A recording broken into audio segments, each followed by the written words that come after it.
Bonjour Mickaël, nous sommes le lundi 6 mars 2023. Écoutez, je commence avec cette annonce puisque normalement la formation du 1er au 4 avril devrait être complète.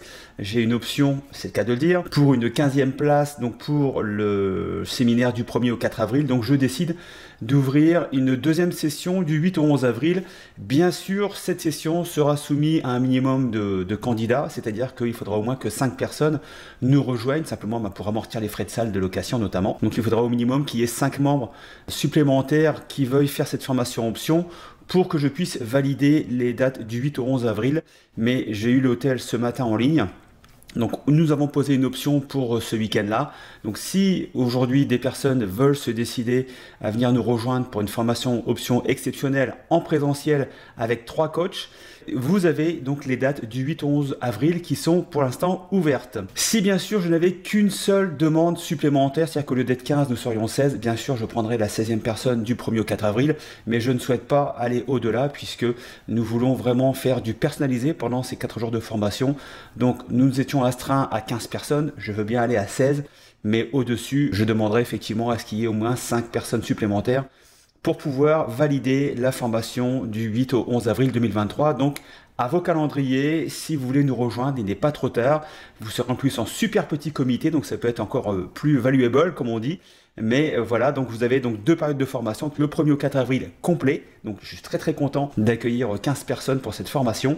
Et donc deuxième période de formation prévue pour le 8 au 11 avril 2023. Rendez-vous dans un mois, puisque écoutez, dans un mois, nous y serons plein dedans. Voilà, à tout de suite. Alors, concernant l'analyse du marché US, écoutez, pas grand chose de nouveau. Vous voyez que sur le graphe du S&P 500, alors il y a des traits un petit peu partout. Alors je vais, voilà, rapetisser pour vous montrer. Donc on avait ce fameux canal baissier, on a maintenant un canal donc avec un point bas ici donc au mois d'octobre, on a depuis un canal haussier et pour l'instant on se balade dans une zone de range compris entre le canal haussier et ici cette zone de range horizontale. Alors ce que vous pouvez voir sur le S&P 500, c'est que ici donc c'était donc la semaine dernière, donc le 2 mars, nous avons eu un point bas qui correspondait, si on fait, vous voyez, regardez là, un peu ce graphe ici, c'est assez bien foutu quand même, hein, l'analyse graphique, puisque nous avions la résistance du canal baissier, nous avions la 200 jours et nous avions le support du canal haussier, donc quand même une triple convergence de points de support possibles. Et donc le S&P 500 a rebondi sur cette convergence triple donc de zones de support. Nous avons gagné donc depuis maintenant les points bas. Nous avons gagné depuis le 1er janvier 2023, aujourd'hui à hauteur à peu près de 5,64%. Nous sommes dans une zone de congestion comprise entre les 3750, 3760 et ici les 4165. Pour que nous puissions définitivement repartir sur un marché haussier, il faudrait au moins, je pense au moins déjà ici aller chercher les 4200 et ensuite aller déborder les 4300. Qui en plus correspondrait à une sortie du canal haussier, donc là avec une force relative haussière relativement importante. Pour l'instant, sur du court terme, c'est-à-dire jusque fin mars, début avril, si on suit, si je prends par exemple, je prends ici, on va extrapoler une hausse à peu près comme ça, à peu près en ligne droite. Bon, ça c'est jamais en ligne droite, mais bon, on pourrait espérer avoir quelque chose comme ça pour aller rejoindre ici la résistance. On serait début avril, donc dans un mois tout juste, on serait autour des 4300. Donc là, voir après, quid de la suite des événements.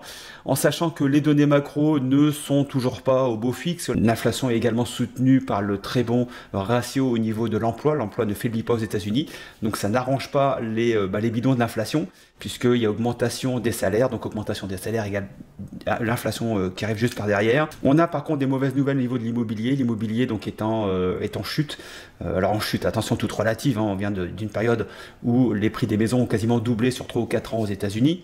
Mais là, on sent quand même un très fort freinage au niveau donc, des prix. Les prix commencent à baisser et surtout, phénomène important, la demande de crédit concernant l'immobilier ralentit très fortement. Donc on verra au niveau des secteurs, des sous-secteurs notamment, qu'il y aura peut-être des choses à faire au niveau des home builders et du real estate. Alors, au niveau du VIX, puisque c'est ce qui nous intéresse en tant que vendeur de volatilité, nous sommes bloqués maintenant depuis le mois de novembre, nous sommes bloqués entre les 18, allez, pour faire en gros, et les 23, 23, 50, 24 à peu près. Alors, pour nous, c'est pas terrible, pour être très franc, puisque aujourd'hui, avec ce niveau de volatilité, on est un petit peu en attente. Alors, la bonne nouvelle, c'est qu'on est, on est super en cash, donc dès qu'il y aura une opportunité, ou des opportunités, on va pouvoir dégainer tranquillement plusieurs positions. Écoutez, d'ailleurs, ce que je vous propose, c'est de voir tout de suite les positions que nous avons actuellement en portefeuille sur les ventes de put. Alors, au niveau des transactions vente de put, vous voyez que il n'y a pas beaucoup de ventes de put dans notre portefeuille pour l'instant, puisque justement le VIX ne nous a pas donné énormément d'éléments. Mais vous voyez quand même que malgré tout, tout est dans le vert. Donc, quand j'annonce des performances de 90, 95, 98% de belles performances, de performances gagnantes, vous voyez que là, en direct, donc je vous montre que pour l'instant, 100% de nos positions sont gagnantes. Alors, il y a des positions qui sont gagnantes très fortement puisqu'on est proche de la date d'échéance. Et puis d'autres, vous voyez, mine de rien, on a quand même une échéance au mois de septembre qui gagne déjà quasiment presque 30%. Une échéance qui a été prise il y a une dizaine de jours. Et on a déjà engrangé 30% de la prime. Donc vous voyez donc que ça marche. Et aujourd'hui, tout est dans le vert. Alors, je reviens sur le VIX. Donc, pour l'instant, sur le VIX, nous attendons une élévation du VIX pour pouvoir reprendre des positions.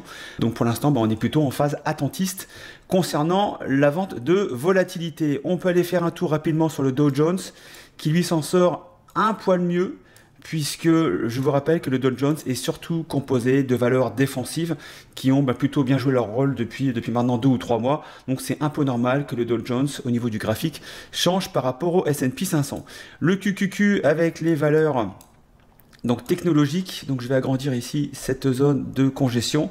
Donc nous sommes dans une zone aujourd'hui comprise entre les 287, 88 et ici les 312. Donc là pareil, même si graphiquement aujourd'hui on se rapproche d'un balayage haussier puisque nous aurons normalement d'ici peut-être la fin de la semaine un croisement de la 200 par la 50. Donc on aurait la 200, la 50 et la 10 avec un cours au-dessus de ces 3 moyennes mobiles, ce qui signifie que techniquement nous serions sur un balayage haussier.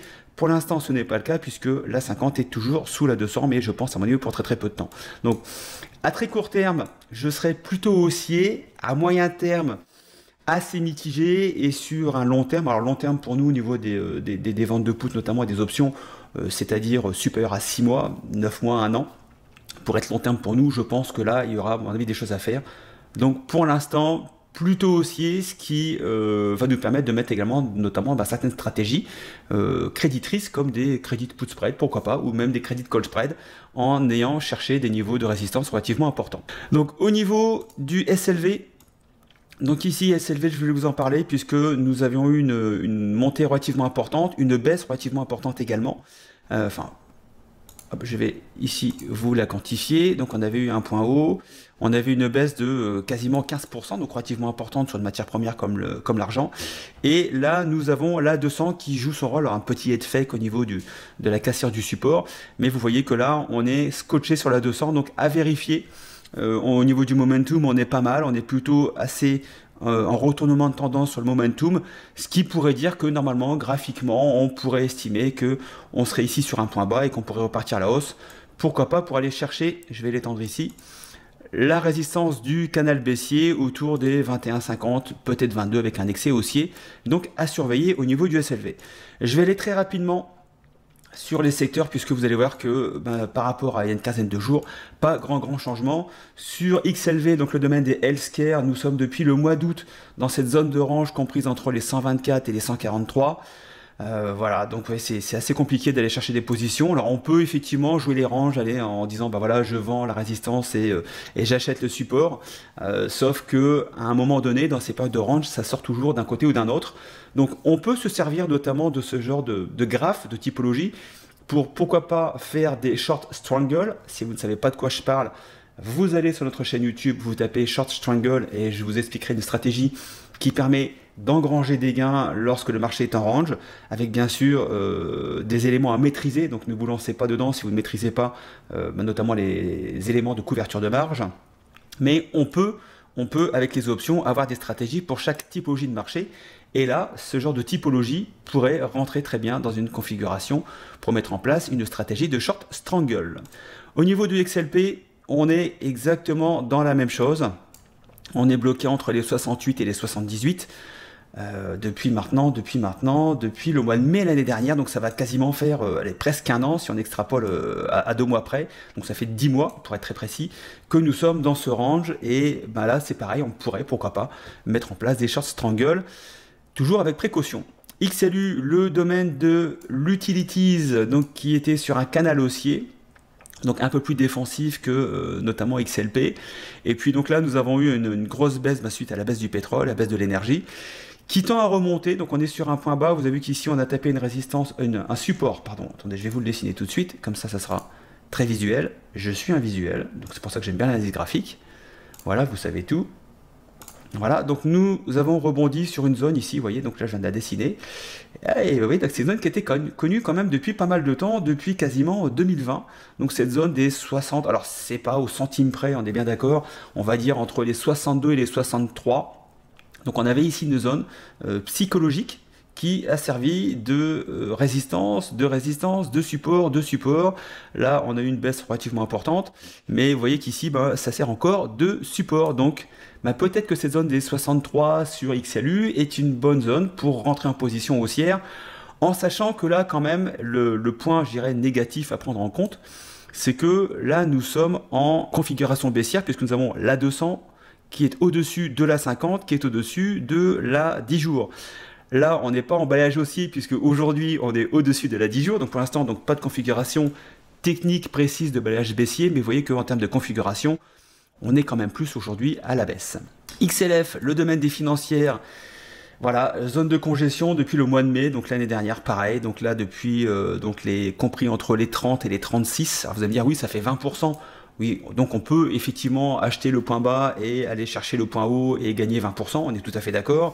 Sauf que quand vous êtes dans une zone de range comme ça peut très bien s'arrêter à 5%, repartir à la baisse, ou ça peut effectivement monter à 20%, et puis après repartir à la baisse. Donc voilà, donc c'est assez compliqué ces périodes de range pour aller chercher de la performance.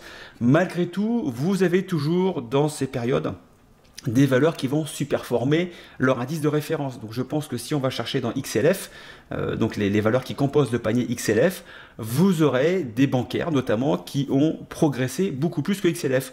Donc ça après c'est votre boulot à vous d'aller chercher ces valeurs qui superforment pour aller mettre des positions soit d'achat de call si vous le souhaitez, ou de vente de put, ou de credit put spread, ou de credit call spread. Là après il y a quand même, je dirais, pléthore de possibilités, mais sachez qu'il y a toujours dans ces périodes des valeurs qui vont superformer ou sous-performer leur indice de référence. XLK, le domaine des technologies. Donc là, on a un peu la même configuration que le S&P 500, le gros canal baissier, et puis là, depuis maintenant le 13 octobre, exactement la même configuration que le S&P 500, ce qui est tout à fait logique, puisque aujourd'hui, une grosse partie de la valorisation du S&P 500 est faite par des valeurs technologiques. Donc, logique.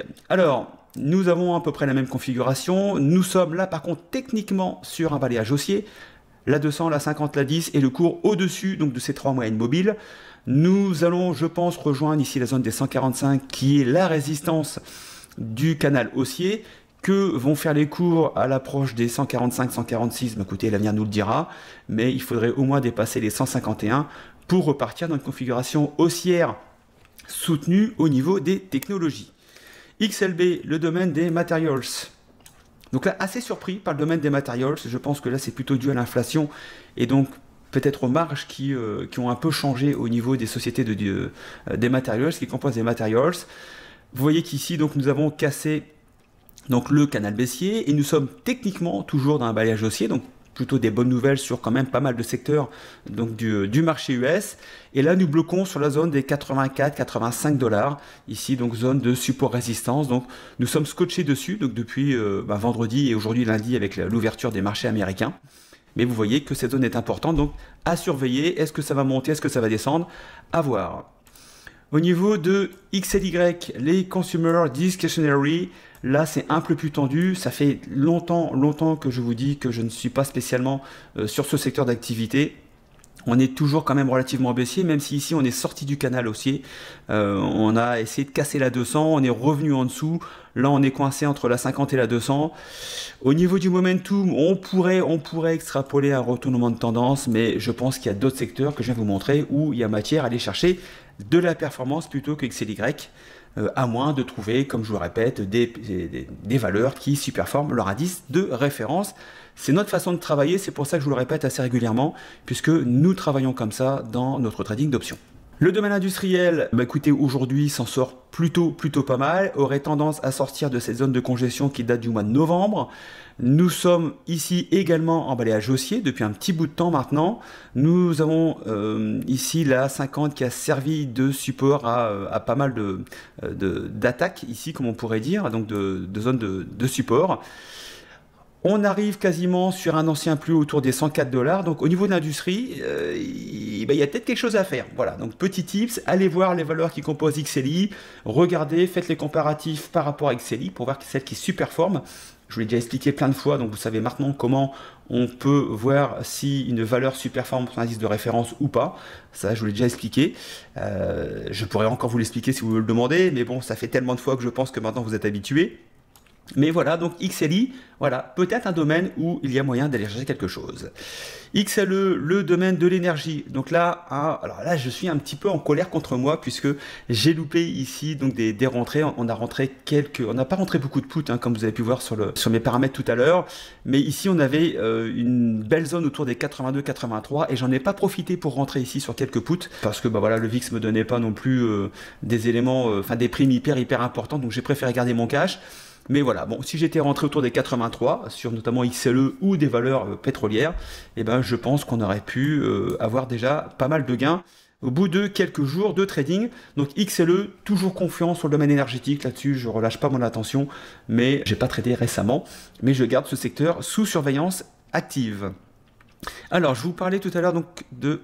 alors on va aller faire le retail. Donc le retail, pareil pour l'instant, pas grand chose à faire. Beaucoup de fermetures de boîtes aux États-Unis, quand même, il y a quand même des chaînes qui sont à la peine.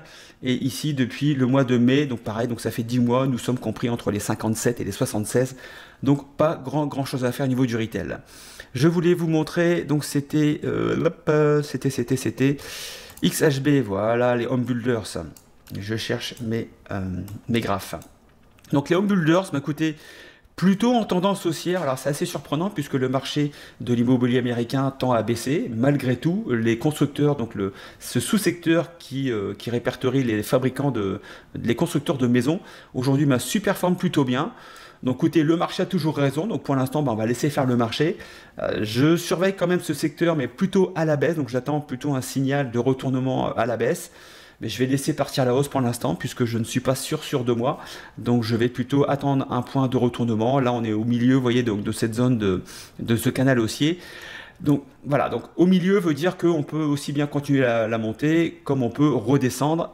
Pour l'instant, je ne sais pas trop où ça va, donc je ne vais pas prendre position. Je vais plutôt mettre sur surveillance et attendre des signes de confirmation. Donc ici, le sous-secteur des real estate, et là par contre on voit que nous sommes toujours dans cette zone baissière qui a commencé donc en janvier 2022, donc ça fait un peu plus d'un an maintenant, ça fait 14 mois où nous sommes dans une configuration baissière, un canal baissier ici qui est donc la résistance est convergente avec la résistance de la 200 jours, donc voilà, donc double résistance ici et nous n'arrivons pas à percer ici. Donc voilà, donc plutôt, donc ça vient un peu en confirmation de ce que je pense sur les home builders à moyen voire long terme, mais pour l'instant je suis assez méfiant sur la montée donc des home builders. Je vais regarder ces deux graphes et quand j'aurai identifié un signal baissier franc, je rentrerai baissier sur le domaine du retail, sur le domaine de la construction et de la maison américaine. Je bafouille, c'est le matin, excusez-moi. Voilà, donc j'ai pas grand chose à vous montrer de plus. Alors donc j'ai pas grand chose à vous montrer de plus puisque vous voyez que c'est assez répétitif par rapport à l'analyse que je vous ai faite il y a une quinzaine de jours. Donc à retenir la date du 8 au 11, si bien sûr j'ai 5 membres supplémentaires pour ouvrir ces dates de formation. Je vous ai montré, vous voyez, donc tout à l'heure mes ventes de poudre, vous voyez que bah, je confirme ce que je vous montre déjà et donc la transparence que nous mettons à votre disposition pour vous prouver que bah, nous sommes des gens rentables. Il n'y a absolument aucun doute là-dessus. Et puis, bah, écoutez, moi, je vous donne rendez-vous peut-être la semaine prochaine, puisque Philippe est en déplacement avant donc la formation donc du 1er au 4 avril. Donc, la semaine prochaine, bah, écoutez, si j'ai le temps, je vous ferai un point sur les marchés US. S'il n'y a pas grand-chose à dire, bah, écoutez, on fera voilà, rapidement un petit quart d'heure très très rapide sur l'analyse. Et s'il y a des éléments probants, et bah, écoutez, je serai heureux de vous les signaler. Sur ce, très bonne semaine de trading, trade safe. Ciao, bye bye.